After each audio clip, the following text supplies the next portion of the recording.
అందరికీ నమస్తే అండి. వైఎస్ఆర్ కాంగ్రెస్ పార్టీ అధికారంలో ఉన్న 5 ఏళ్లలో అవినీతి చేయడానికి ఉన్న ఏ ఒక్క అవకాశాన్ని వదిలిపెట్టల. అందులో మద్యం లాంటిదాన్ని ఇంకెందుకు వదులుతారు? మద్యం అంటే డబ్బే డబ్బు కదా, ఇష్టం వచ్చినట్టు డబ్బులు సంపాదించవచ్చు కదా.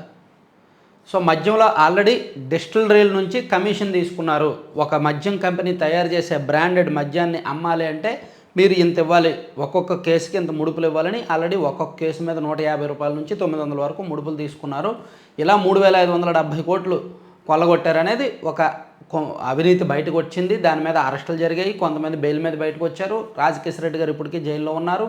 దాని మీద ఛార్జ్ షీట్లు కూడా జరిగింది. అయితే ఇప్పుడు లిక్కర్ స్కామ్లో మరో కొత్త కోణం బయటకు వచ్చింది. ఏంటంటే ట్రాన్స్పోర్టేషన్ పేరుతో సుమారుగా 400 కోట్లు అవినీతి చేశారు వైసీపీ నాయకులు అనేది ఒక కొత్త అంశం. విజిలెన్స్ అండ్ ఎన్ఫోర్స్మెంట్ వాళ్ళు ఎంక్వైరీ చేశారు డెప్త్గా. ఆ రిపోర్ట్ ఒకటి రెడీ చేసి ప్రభుత్వానికి అందజేశారు. ప్రభుత్వం ఏమో దీని మీద సిట్ దర్యాప్తు చేయమని ఆదేశించిందనమాట. అంటే ఈ లిక్కర్ ట్రాన్స్పోర్టేషన్లో ఇవ్వాల్సిన ధర కంటే ఎక్కువ ఇచ్చారు బెనామీ కంపెనీలు పెట్టుకొని. ఆ కంపెనీలకు లబ్ధి చేకూర్చారు. అలా ప్రభుత్వానికి 400 కోట్ల వరకు నష్టం చేకూర్చారు అనేది ప్రాథమిక అంశం. ఇది ఎలా చేశారంటే, ఈ సాధారణంగా లిక్కర్ ట్రాన్స్పోర్టేషన్ మీకు ఐడియా ఉంది కదా. ఇది లిక్కర్ ట్రాన్స్పోర్టేషన్ మీన్స్ ఒక లిక్కర్ డిపోలు ఉంటాయి. ప్రతి జిల్లాలో కూడా డిపోలు ఉంటాయి.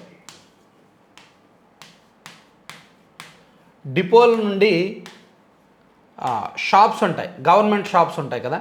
ఈ షాప్స్కి ట్రాన్స్పోర్టేషన్కి ఒక్కొక్క కేసుకి గతంలో 13 రూపాయలు మాత్రమే ఇచ్చేవాళ్ళు.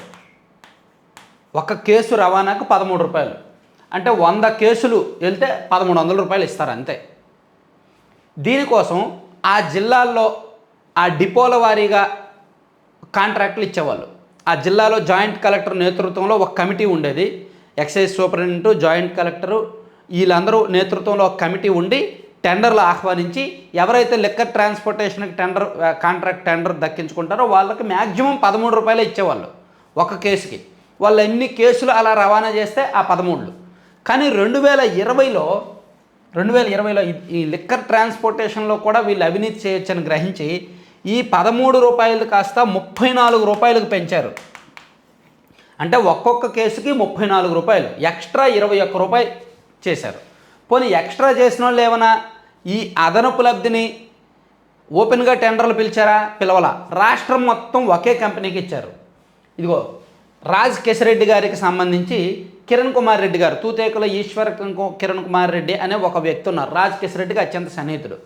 ఈయన ఎప్పటి నుంచో ఈ కార్ట్ లాజిస్టిక్స్ అని, డీ కార్ట్ లాజిస్టిక్స్ అని కొన్ని లాజిస్టిక్ కంపెనీలు నడుపుతున్నారు. ఈయన ఎవరు? Eshwar Kiran Kumar Reddy. And sigma logistics అని ఒక కంపెనీతో టైఅప్ అయ్యి వీళ్ళు రాష్ట్ర వ్యాప్తంగా లిక్కర్ రవాణా కాంట్రాక్ట్ దక్కించుకున్నారు 2020లో. 13 రూపాయలది కాస్త 34కు పెంచి ఆ 34 రూపాయలకు వీళ్ళు దక్కించుకున్నారు.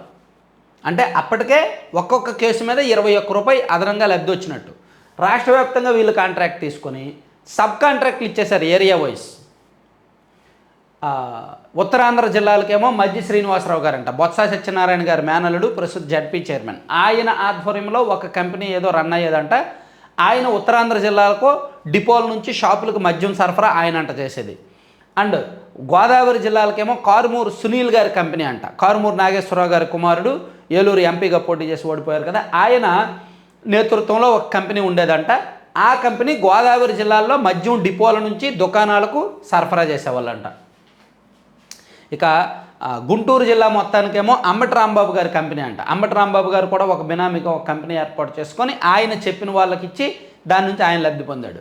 ఇంకా రాయలసీమ 4 జిల్లాలకేమో ఒక 2 జిల్లాలకు కేతిరెడ్డి వెంకటరామరెడ్డి గారి కంపెనీ, ఇంకో 2 జిల్లాలకు విజయానంద రెడ్డి గారి కంపెనీ. విజయానంద రెడ్డి గారికి నిఖిలానంద్ ప్యాకేజెస్ ప్రైవేట్ లిమిటెడ్ ఒక కంపెనీ ఉంది, లాజిస్టిక్స్ అనమాట. సో ఆయన కంపెనీకేమో రాయలసీమలో 2 జిల్లాలు అండ్ కేతిరెడ్డి గారి కంపెనీలకు రాయలసీమలో మరో 2 జిల్లాలు ఇచ్చి రాష్ట్ర వ్యాప్తంగా కూడా రాజకేశ్వర రెడ్డి గారు ఇలా నెట్వర్క్ వైసీపీ నాయకులను ఏర్పాటు చేసుకొని వాళ్లకు అదనపు లబ్ధి చేకూర్చారు.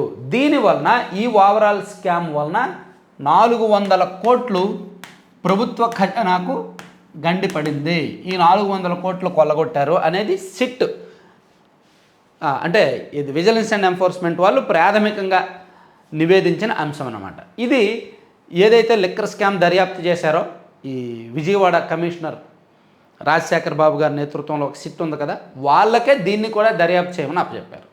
మేబీ మనం అనుకున్నదే, లిక్కర్ స్కామ్ వచ్చే ఎన్నికల వరకు సాగదీస్తూనే ఉంటారు, ఒక్కొక్కసారి ఒక్కొక్క కొత్త అంశాన్ని తీసుకొస్తారు. సో ఇది దాదాపుగా ఒక 4-5 నెలల పాటు దర్యాప్తులో ఉంటుంది. సో ఇప్పుడు రాజకేశ్వర రెడ్డి గారు ఆల్రెడీ బెయిల్ కోసం ఫైట్ చేస్తున్నాడు కదా, ఈ కేసు ఆయన మీద పెట్టి ఇంకా మళ్ళీ లోపల ఉంచే అవకాశం ఉంది. దాంతోపాటు విజయానంద రెడ్డి గారికి లేదా అంబటి రాంబాబు గారిని మళ్ళీ లోపలికి పిలిచే అవకాశం అయితే ఉంది. సో ఇట్లా ఈ లిక్కర్లో కొత్త కోణం బయటకు వచ్చిందనమాట.